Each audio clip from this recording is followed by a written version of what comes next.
तो उस टॉपिक के ऊपर है जो आप कहेंगे इन ट्रेंड आफ्टर 476, क्योंकि आज की वीडियो में मैं बात करने लगा हूँ 476 के डिपेंडेंट वीजाज की। मेरे से पूछेंगे या मेरी रिकमेंडेशन क्या है, मेरी यही है कि अगर तो एक कंडीशन होम अफेयर्स ने लिखी है कि this might be applicable to you, तो इसका मतलब है कि आप वो हरकत ना करें। यहाँ मैं बताता चलूँ कि इसके लिए आपको कोई नया अकाउंट बनाने की जरूरत नहीं है। आप अपने ही इमिग्रेशन अकाउंट के अंदर नेक्स्ट उसने अपनी स्पाउस का वीजा अप्लाई कर दिया, सो हार्डली 3 to 4 वीक के अंदर उसको वीजा ग्रांट हो गया था।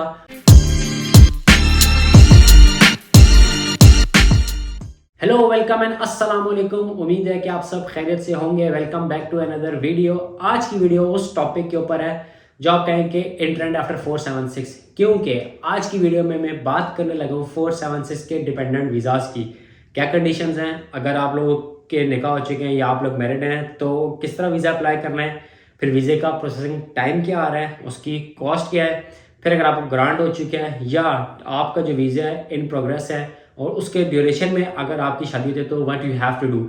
लेकिन उससे पहले मैं अच्छी बात बताता चलता हूँ कि मेरा जो इस्लामाबाद का मीटअप हुआ था उसमें 10 से 12 लोग मिलने आए थे और उसमें से 4 लोग ऑलमोस्ट मेलबर्न आ चुके हैं। अब मेरी कल आतिफ से मुलाकात हुई थी, ये मुझे उस मीटअप में मिलने आया था फ्रॉम वा। अच्छी बात यह है कि इसने आने से पहले अपने अकोमोडेशन का अरेंजमेंट कर लिया था। इसके कुछ फ्रेंड्स यहाँ पे थे, ये उनके पास इनिशियली मूव हुआ और इसने क्या किया, in the mean time Hunt करके अपने लिए गाड़ी और अपने घर का अरेंजमेंट कर लिया है। तो ये वो चीज़ है जिसके लिए मैं आप सबको पुश कर रहा हूँ। So it's a good move कि उसने आती अपनी गाड़ी और अपनी अकोमोडेशन का अरेंजमेंट कर लिया है।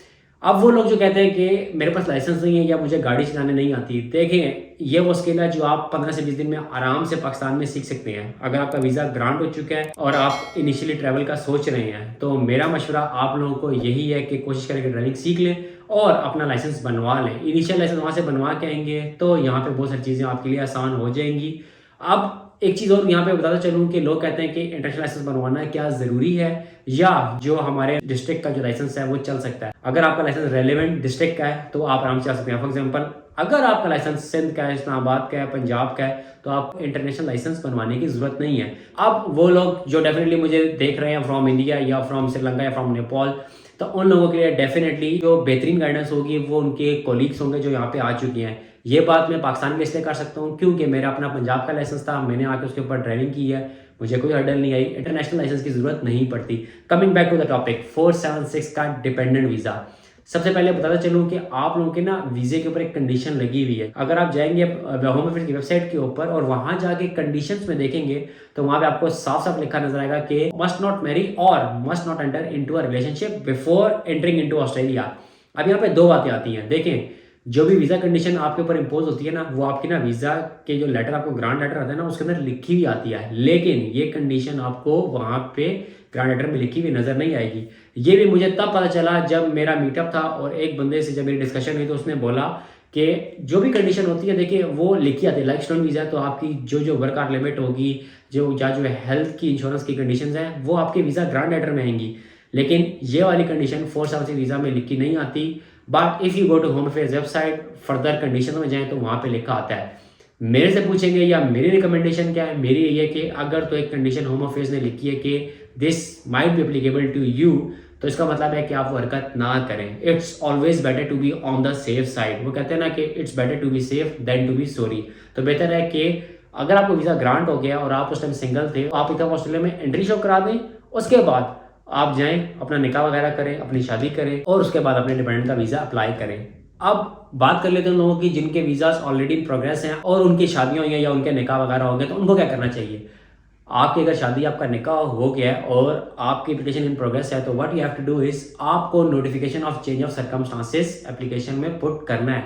आपको बताना है कि पहले जब मैंने अप्लाई किया था तब आई वाज सिंगल, लेकिन अब मेरी शादी, मेरा निकाह हो चुका है एंड आई एम मैरिड। आपको वो चीज़ वहाँ शो करानी है। इससे फ़ायदा क्या होगा, इससे फ़ायदा ये होगा कि आपको वीज़ा ग्रांट हो गया है, आप आराम से आएंगे और आप आराम से अपना वीज़ा अप्लाई कर सकते हैं। बट फॉर एग्जांपल अगर आपने वीज़ा डाल दी है तब से ग्रांट के ड्यूरेशन में आपका निकाह या शादी हुई है और आपने वो डिक्लेयर नहीं किया और बाद में ऑस्ट्रेलिया एंट्री शो कराते हैं, उसके बाद आपको ये साबित करना है कि यार मेरी शादी हुई है और फिर आपको उसका वीज़ा अप्लाई करना है। So it's not a good reputation या it's not a good move कि आपने होम अफेयर्स को उस टाइम नहीं बताया आपने ऑस्ट्रेलिया एंट्री के बाद बताया कि जी मेरा रिश्ता हो गया या मेरी शादी हो चुकी है। सो माई रिकमेंडेशन इज जैसे ही आपके सर्कमस्टेंसेस चेंज होते हैं तो आपने फ़ौरन होम ऑफिस को नोटिफाई करना है। That's why I made a video जिसमें मैंने फॉर्म 80 फॉर्म 1221 और notification of change in circumstances के बारे में स्पेसिफिकली बताया था। उसका पर्पज़ यही था।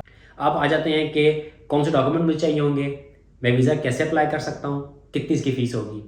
सबसे पहले आपको वीज़ा कैसे अप्लाई करना है। You have to apply the visa in the same way जिस तरह आपने अपना वीज़ा अप्लाई किया था। इसी तरह आप होम अफेयर्स की वेबसाइट पे चले जाएंगे, ड्रॉप डाउन लिस्ट में से वीज़ा कैटेगरी सेलेक्ट करेंगे, सब्सिक्वेंट इंट्रेंट जिसमें आपकी सब क्लास 476 आएगी। यहाँ मैं बताते चलूँ कि इसके लिए आपको कोई नया अकाउंट बनाने की जरूरत नहीं है। आप अपने ही इमिग्रेशन अकाउंट के अंदर अपने स्पाउस का वीज़ा अप्लाई कर सकते हैं। आपने जब ड्रॉप डाउन लिस्ट से वीज़ा कैटेगरी सेलेक्ट कर ली उसके बाद वो आपसे पूछेगा कि आपको वीज़ा ग्रांट हो चुके, आप प्राइमरी एप्लीकेंट है, उसकी डिटेल्स मांगेगा, आपने वो डिटेल्स इंटर कर देनी है। उसके बाद आप इस तरह डाटा फिल कर जाना है। आपकी जो स्पाउस का नाम होगा, डेट ऑफ बर्थ होगी, पासपोर्ट डिटेल्स होंगी, ट्रैवल हिस्ट्री होगी, वही सारी चीज़ें जो आपकी दफ़ा थी वही सारी आपके डिपेंडेंट की दफ़ा होंगी। यहाँ पे जो चीज़ों का फ़र्क आएगा वो ये होगा कि डिग्री, ट्रांसक्रिप्ट, आईएलटीएस की चीज़ें नहीं चाहिए क्योंकि वो आपकी डिपेंडेंट है, वो प्राइमरी एप्लीकेंट नहीं है, तो आप उनका वीज़ा अप्लाई कर देंगे। फीस कितनी है? फीस है सेम $465 इस टाइम चल रही है जो प्राइमरी एप्लीकेंट की है। Same fees goes for dependent applicant. उसके बाद प्रोसेसिंग टाइम कितना लग रहा है। मेरा एक दोस्त है जिसको आप सब वीडियो में देख भी चुके हैं, ताला, वो ऑस्ट्रेलिया आया था मिड ऑफ सितंबर। उसने डिक्लेयर कर दिया था ग्रांट होने से पहले कि उसकी शादी हो चुकी है, ऑस्ट्रेलिया लैंड की है। उतरने के बाद उसने नेक्स्ट डे अपनी स्पाउस का वीज़ा अप्लाई कर दिया। सो हार्डली 3 to 4 वीक के अंदर उसको वीज़ा ग्रांट हो गया था और उसकी स्पाउस अब अल्हम्दुलिल्लाह वो ऑस्ट्रेलिया आ चुकी हैं। सो हार्डली 3 से 4 हफ्ते का टाइम लगता है वीज़ा ग्रांट होने में और उसके बाद आप इजीली ट्रैवल कर सकते हैं। अब जो बातें आती हैं, कुछ जो टॉपिक आपका है जो अच्छा है या जो आपका इन डिबेट आता है, क्या फ़ायदे हैं, क्या नुकसान है, स्पाउस के साथ लेके आना चाहिए, नहीं लेके आना चाहिए, अच्छा साथ ट्रैवल करना चाहिए या पहले खुद आके सेट होना चाहिए फिर अपनी स्पाउस को लेके आना चाहिए, उसके साथ साथ मेरे एक्सपेंसेस के ऊपर क्या फ़र्क पड़ेगा, फिर मेरी पीआर के ऊपर क्या फ़र्क पड़ेगा। तो ये वो सारी चीज़ें डेफिनेटली जिसके ऊपर एक अलग सी वीडियो बनती है और I am going to make that video as well, जिसमें मैं प्रॉपर 1 by 1 करके हर चीज़ का एनालिसिस करूंगा कि आपको अकेले आना चाहिए या स्पाउस के साथ आना चाहिए। अगर आप अकेले आएंगे तो what will be the pros and cons, और अगर आप अपने स्पाउस के साथ आएंगे तो what will be the pros and cons. और मैं ये बेट कर सकता हूँ कि मेरी वो वीडियो जितनी भी फीमेल्स आउट देर हैं उनके लिए वो जो वीडियो है ना सॉर्ट ऑफ मोटिवेटिंग होगी और वो उस वीडियो को बहुत पसंद करेंगे। क्योंकि मैं आपको ये इन शॉर्ट बताता चलता हूँ कि my recommendation is to bring your spouse with you. क्यों लेके आना चाहिए, क्या रीजंस हैं, उसका क्या लॉन्ग टर्म में या शॉर्ट टर्म में फायदा होगा, वो इंशाल्लाह मैं अपने अगली वीडियो में बात करूंगा। So stay tuned for that video. मिलते हैं अगली वीडियो में। Till then take care, love you.